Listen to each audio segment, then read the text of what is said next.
All right, folks, the other thing I wanted to talk about with this on 131 is what's going to happen with the Spanish-American War. And that's significant because we're pushing westward. We're pushing westward. And one of the things we've discovered is that thanks to Eli Whitney and the cotton gin, that we can grow green seed cotton and we can grow short staple cotton, that now there's a larger expansive area thanks to him and his cotton gin that we can go ahead and grow cotton in. And growing cotton is highly productive. Growing cotton is lucrative. Growing cotton and shipping it to the north, shipping it to Britain is the number one industry in the South at this particular point because, they are largely agrarian. And that fits in with their need for labor. And for labor, they have settled on slavery. So the reason this is important is we're expanding throughout the South, the Southwest. At this point, the Southwest is Louisiana. All right, but they're going to push farther west, and this land, this bottom land, Louisiana, parts of eastern Texas, other parts of Alabama, that area in there they call the Black Belt is lucrative for growing cotton. But what they're doing is saying, listen, here in the far eastern part of the South, we have killed off the soil. We have damaged the soil by overgrowing cotton. We need new lands in which to grow to maintain this industry. And so they need more land. They want to push west. And when this possibility comes up of obtaining a land, well, what we're going to do is certain groups of people that we know as warhawks are going to look for a reason to tangle with Mexico. They're looking for a reason to start a war because what they want to do is, number one, they want that manifest destiny. They want to go ahead and claim the far west. They want to claim California. It's lucrative. They want to claim the other part of Texas. They want to claim what we know as, Arizona, Nevada, that area in there. And so we're going to push. As we're pushing, what we're going to do is we're going to go ahead and buy war. We're going to go ahead and push westward. We're going to settle in California, again, by the same boundaries that we settled in Mexico. They're going to invite us to establish some rancheros, some haciendas, and abide by the laws. And we're going to do that for as long as it's profitable for us. But eventually what's going to happen is we're going to annex Texas, and then we're going to look for a reason to start a war. And we're going to start a war because what we want is we want the territory. Well, here's the problem. We're really good at picking wars, and we do that. But there's some discussion between the North and the South, and there's some discussion between the Midwest and whether or not we actually want a war and what we want from it, because we have been struggling between the North and the South about which states are free and which states are slave states. We're looking for control of the Senate. We're looking for control of the House. We're looking for control of the voting parties. We've been trying to keep them balanced out. Okay, we're worried that if we go ahead and take over these lands, that slavery is going to spread farther out. It's going to establish a new states, and that the North is going to lose control to the South and to the slave states. So we look at the battle of the free soilers against the slave states. A lot of things come up. One of the things that comes up with this is going to be the Wilmot Proviso. And the Wilmot Proviso is something that's introduced into the act that's going to try to get us into this war, that's going to be part of saying, hey, listen, we want to go ahead and go to war. We want to go ahead and free the people of Texas. We want to go ahead and free the other people and put Mexico in its place. But we want to make sure that it's with certain standards. And the Wilmot Proviso is important because it says, listen, any territory gained from this war will not be slave, it'll be free. And the South is going to object to this. The North is going to vote for this. This all feeds in to that struggle that we've been having. One of the things that we came up with is, in this case, the Compromise of 1850. And that's kind of important because what the Compromise of 1850 does is it slaps another Band-Aid on this. And that's part of the Wilmot Proviso.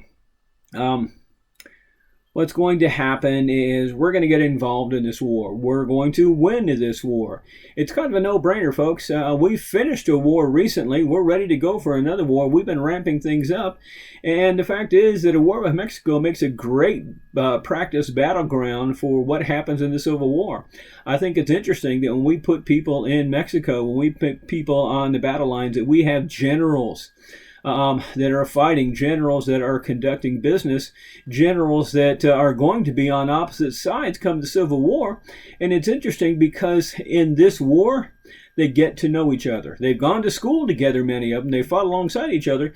But this gives people like Robert E. Lee a chance to look and go, that's how McClellan does this. Okay, that's how Grant does this. Okay. And they learn each other's battle tactics. They learn each other's tendencies along the way. And so it's kind of a huge thing. We win the war. We're better prepared for the war. We have motivation. We have the Alamo. We have the Battle of San Jacinto. We have the idea that we want this territory. But what this is going to do is it's going to result in this compromise of 1850. And this is important because what this does is it says, listen, we're going to go with that old 1821 that says this is the line, but we're also going to develop something called popular sovereignty. Popular sovereignty. And what it says is in these states, like Nebraska, like Kansas, that are neither above or below the line, but at the line, we will let the people that move there decide whether they want to be free or whether or not they want to be slave. Anybody beneath this point definitely is slave. Anybody above this point definitely free, but we'll let them decide. What this does is it sets the stage for open war. You have free soilers against slave states. What's going to happen is we're going to look at something called the Kansas-Nebraska Act, which establishes, but it also establishes bleeding Kansas. What will happen is the slave states will pump people into there. The free soilers, northern abolition states will pump people into there. This is where John Brown gets his basis for his hatred for slavery and his ideas about staging a rebellion.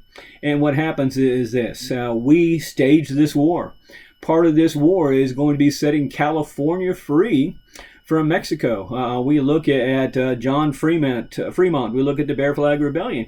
And we know this is particularly good for us because it's not too long after this that we start looking at gold strikes. California goes from being a territory to being a state almost overnight because we discover gold there. A lot of things are going to happen, and what this does is it sets the stage. It sets the stage for the Civil War because it's the introduction of things like the Kansas-Nebraska Act. It's the beginning of the Fugitive Slave Act that allows people to go reclaim slaves from wherever they happen to be, whether it's in New York or Philadelphia, which are free states, or whether they've transferred off someplace else, and it forces the federal government to cooperate with this reclamation. This is the introduction, really, of what becomes the Underground Railroad. So there's a lot of things happening, and this really sets the stage for the Civil War itself because it draws that line.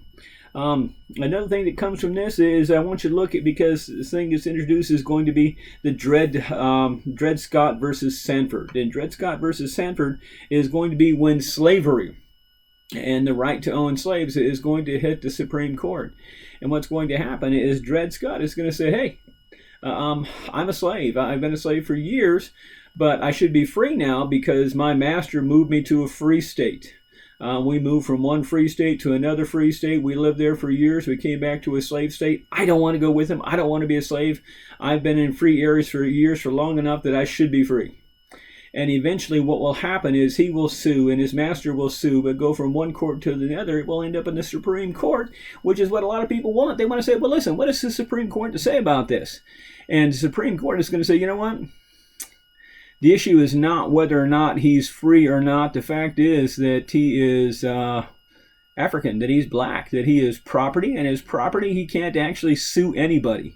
That we won't even hear whether or not he has a right to be free or whether or not he has a right to be a slave or any of this stuff, because he doesn't even have the right to discuss this here in court. That will blow everything up. That is going to set the stage. So what I want you to do is go ahead and do the writing, go ahead and look at this, and then what I will do is I will pick up with the next chapter, and we'll talk a little bit about Harper's Ferry and setting the stage and the actual Civil War.